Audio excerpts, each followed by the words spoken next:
Hello, good morning and good evening. Si John po to.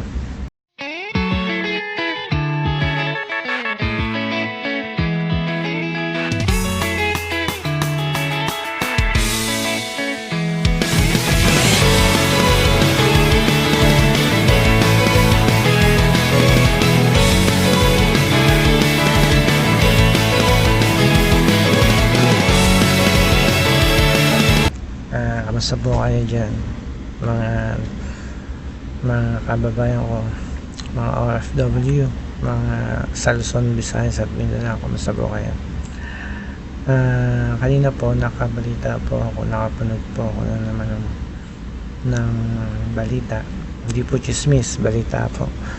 Balita ko po ang mga JL Church or Jesus is Lord ay magkakaroon din ng malawakang rally. Alam naman po natin ang JL ay isang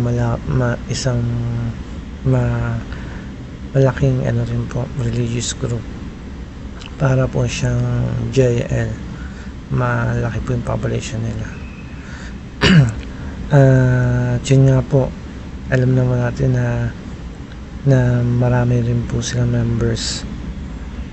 Sana kung kung magjo-join na lang sila yung JL tsaka Iglesia ni Cristo, isang tabi muna po natin yung religion, discrimination ng religion. Tayo po ay magsama-sama. Siguro kung pagsasamahin po yung dalawang religious group plus yung yung iba pa mong mga religion ng Muslim, mga Katoliko, lahat po para sa tayo magkaisa para sa ating bansa, na makita po natin yung pagbabago ng ating gobyerno. Siguro po mas marami pa po yun, siguro million po yun. Di po yun, marami po tayong religion dito na malalaki na po ang population. Hindi lang po yung mga religion, yung mga rin po, mga gusto pong mga tao pong gusto may pagbabago sa ating bansa, pwede pong makalahok. Siguro ito na yung panahon po na kailangan po natin na pagbabago po. Hindi lang po laging tayo po ay may demokrasya po tayo. Demokrasy po. Tayo po ang masusunod. Ang mga mamamayang Pilipino po ang masusunod. Tayo po ang nagpapaupo ng presidente. Tayo rin po, may kakayanan din po tayo magpaalis ng presidente sa kinakaupuan niya.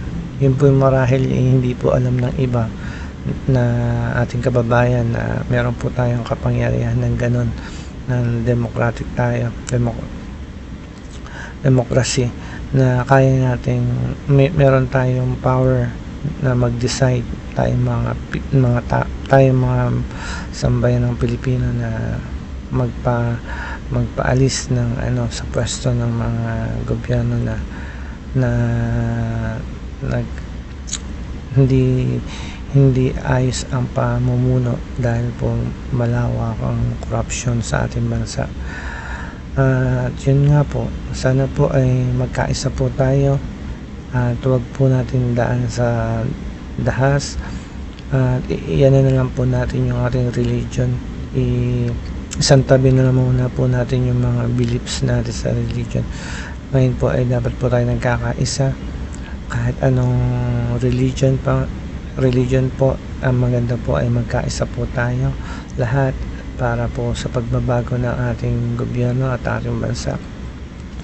Tayo po kasi po ang maapektuhan, lalo na po yung ating mga anak sa susunod na henerasyon. Yung ating anak maapektuhan po kung wala pong pagbabago. Pag ang leader po ay hindi po ayos, ang domino effect nun po ay maapektuhan ang lahat, bansa natin, ang ating mga ekonomiya. Domino effect po yan. Apektado po lahat pag ang isang namumuno po sa ating bansa ay hindi po ayos. Para pong isang pamilya yan, pag ang isang ama o isang hindi maayos sa pamilya, apektado po lahat yan sa isang pamilya. Kahit po 10 kayo sa isang pamilya, ang isang ama ay hindi ayos, apektado po ang buong pamilya. Ganon din po sa gobyerno, ang ating namumunong presidente, pag hindi po ayos ay apektado po tayo lahat. So tayo po ay magkaisa at ipaglaban po natin yung pinaglalaban natin na magbago ang ating gobyerno, at sana po mag-ingat po kayo at God bless po. Huwag natin po idaan sa dahas yung ating pagpoprotesta, at lagi po tayong isipin natin at lagi natin piliin yung tama, yung mabuti. God bless po, ingat po kayo. Tapos si Rigel.